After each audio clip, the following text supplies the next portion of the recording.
ዛሬ የምናየው ሳምንት ያየነው መግቢያ አይተናል። እንግዲህ የትምህርታችን ጭንቅ ሐሳቡ ጽንሰ ሐሳቡ ሕግ ሳይሆን የሕግ ሰጪ ሕይወት ያስፈልገናል ነው። በአይሁድና በአሕዛብ መካከል ኢየሱስ ሰው ሆኖ መጣና በራሱ አንድን አዲስ ሰው ፈጠረ ይላል። አዲስ ዜጋ፣ አዲስ ሕዝብ፣ አዲስ ሀገር፣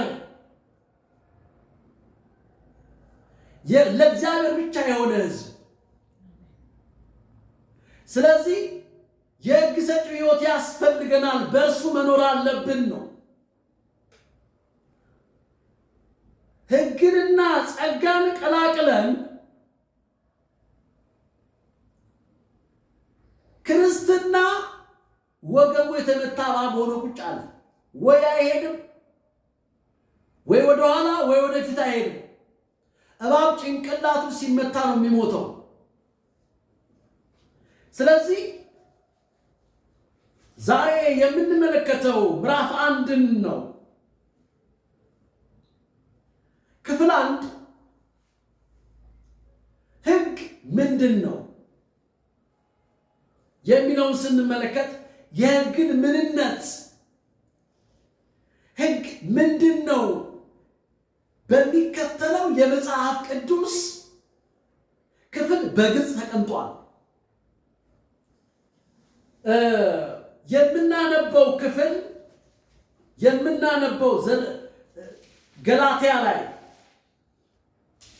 ገላትያ ምዕራፍ 3 ላይ ነው የምንመለከተው።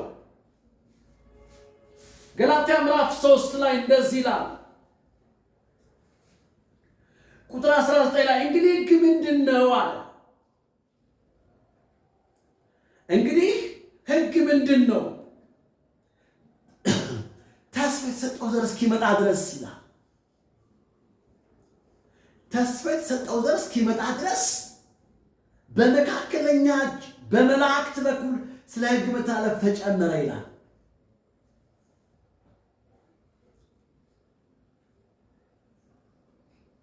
ስለዚህ ስለ ሕግ መተላለፍ ተጨመረ። ኤደን ገነት ውስጥ አትብላ በበላ ቀን ሞትን ትሞታለህ የሚለውን ሰው ተላለፈ።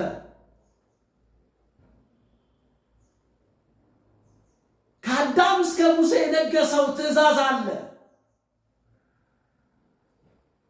ወይም ኃጢአት ይለዋል መጽሐፍ ቅዱስ። ከአዳም ጀምሮ እስከ ሙሴ ኃጢአት ነግሰው ነበር ይላል። እዚህ ጋር እኛ የምንመለከተው ሕግ ምንድን ነው ይለናል።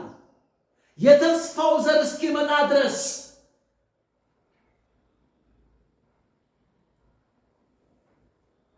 የተስፋው ዘር እስኪመጣ ድረስ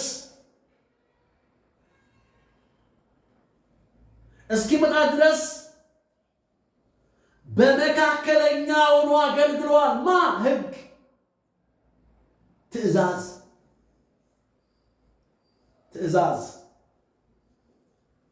ሕግ መነሻ አለው። ሕጉ በአንዱ በእርሱ ሆነ። አንዱ ማን ነው? እግዚአብሔር ነው። በአንዱ በእርሱ ሆኗል። ስለዚህ ሁሉ በእርሱ ሆነ፣ ከሆነውም አንዳች ያለ እርሱ አልሆነም። ዮሐንስ ወንጌል ምዕራፍ 1 ላይ ቁጥር 3 ላይ አንዱ ሕጉ በአንዱ ሆነ፣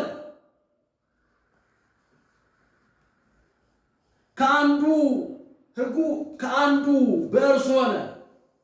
ሕግ ሁሉ መሆኑና መገኘቱ አይደለም። መገኘቱ ብቻ ሳይሆን ዓላማና ተልእኮ አለው። እግዚአብሔር ለአብርሃም ምንን የሰጠው ስንል የተስፋ ቃል ነው። ሰው ሕግ ለምን እንደተሰጠው አያውቅም። ትእዛዝ ለምን እንደተሰጠው አያውቅም።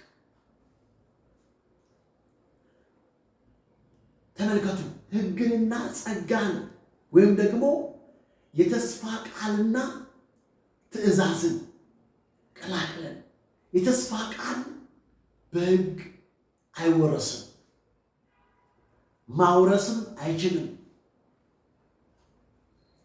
ሰው አንድ ነቢይ መጥቶ ወይም እግዚአብሔር በሌሊት ሊሆን ይችላል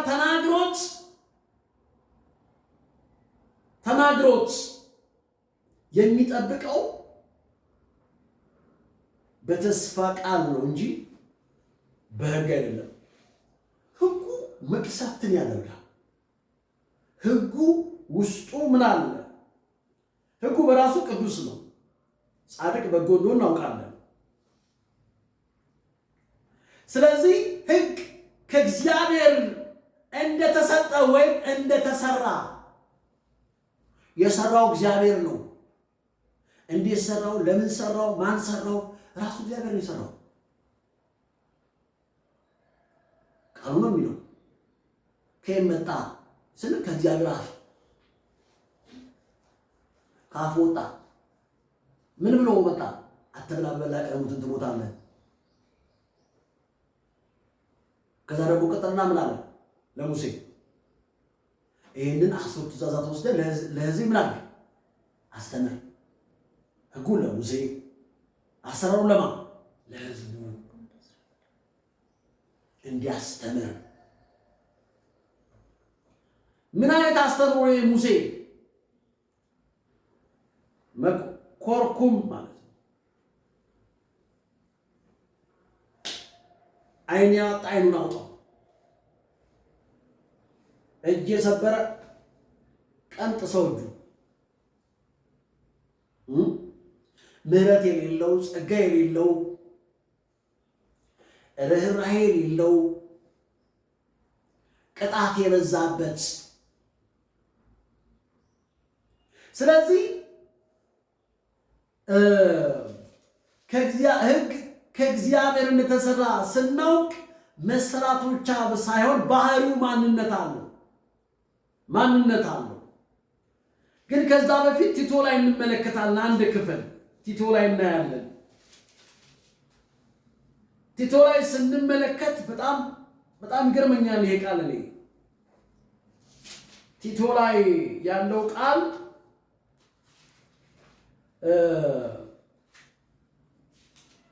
በነገራችን ላይ ሕግ ለጻድቅ አያገለግልም። ጻድቅ በእምነት ነው የሚኖረው። ቲቶ ምዕራፍ 1 ቁጥር 10 ላይ እንደዚህ ይላል፣ የማይታዘዙ ከንቱ የሚናገሩ የሚያታልሉ ይልቁንም ከተገረዙት ወገን የሚሆኑ ብዙ ናቸውና እነዚህ ስለ ነውረኛ ረብ የማይገባውን እያስተማሩ ቤቶችን በሞላ ውስጥ ስለሚገለብጡ አፋቸው መዝጋት ይገባል።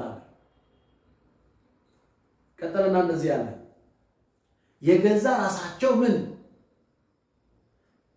ራሳቸው ነብይ የሆነ ከእነርሱ አንዱ የቀርጤስ ሰዎች ዘወትር ምኖች ናቸው አለ፣ ውሸታሞች ናቸው። ይኸው እያየን ነው።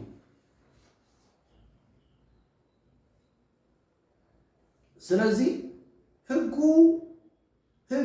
በሚሰበክበት ቦታ ሁልጊዜ ምን አለ? ውሸት አለ፣ ኃጢአት አለ፣ ጠልፎ መጣል አለ፣ ክፋት አለ ውስጡ። ምክንያቱም ሰው ፍቃድ አለው፣ መልካም ማድረግ የለውም። ሕግ መንፈሳዊ እንደሆነ እናውቃለን። እኔ ግን ከኃጢአት በታች የተሸጥኩ የሥጋ ነኝ። የምወደውን አላደርገውም፣ የማልወደውን አደርጋለሁ። ያንን የማልወደውን የማደርግ ከሆንኩ ሕግ መልካም እንደሆነ መሰክራለሁ። የምጠላውን የምጸየፈውን ማድረግ ከሆነ ያ የምጸየፈው መልካም ነው ምን እያልኩ ነው? እየመሰከርኩ ነው።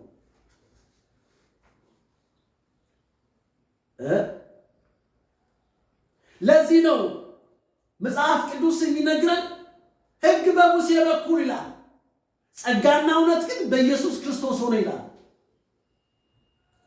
ስለዚህ ጸጋና ምን እውነት ሕግ በሙሴ ሆነ ነው የሚለው። ሕግ በሙሴ ሆኗል። እዚህ ጋር የምንመለከተው ከእግዚአብሔር የተሰራው ሕግ ወይም ነው የተሰራው ስናውቅ መስራቱ ብቻ አይደለም፣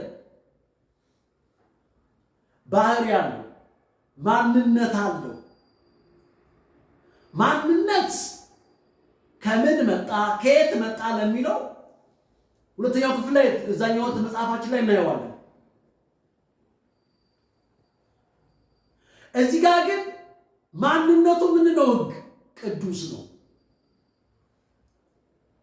ሕግ ቅድስት፣ በጎ ይሁንው መጽሐፉ እንደዛው ነው የሚያስቀምጠው። እንደ እግዚአብሔር ቃል ከተናገርን፣ እንደ እግዚአብሔር ቃል ካወራን፣ እንደ እግዚአብሔር ቃል ከኖርን ቅድም እግዚአብሔር እንደተናገረው ነው የምንሆነው። ከሕግ እናፋታለን። ቅዱሳኖች በሕግ ተጋብተዋል። በኃጢአትና በሞት ሕግ ታስረው ነው ያሉት። ተመልከቱ ሮሜ ምዕራፍ 7 ቁጥር 12 ላይ እንደዚህ ይላል፣ ስለዚህ ሕጉ ቅዱስ ነው አለ፣ ትእዛዚቱም አለ ቅድስ፣ ጻድቅ፣ በጎ ናት። ትእዛዚቱ ሕጉ በራሱ ምንድን ነው? ቅዱስ ነው። ቅዱስ ነው፣ በጎ ነው፣ መልካም ነው። መቼ ነው ታዲያ እንትን የምንለው ሲባል ወደ ተግባር ስናመጣው፣ አዳም አትብላ በበላ ቀን ሞትን ትሞታለህ። አዳም አልችልም እኔ ነገር ይሄኛው እንኳን አያዋጣኝ ቢል ኖሮ ዛሬ እዛው ገነት እንነሸነሽ ነበር። እዛው ሄደን ገነትን እያበጀን እየጠበቅን ምንም ልፋት የሌለበት ጥረ ግረህ ብላ በወዝላ ብላ የሚባል ነገር የለም ነበር።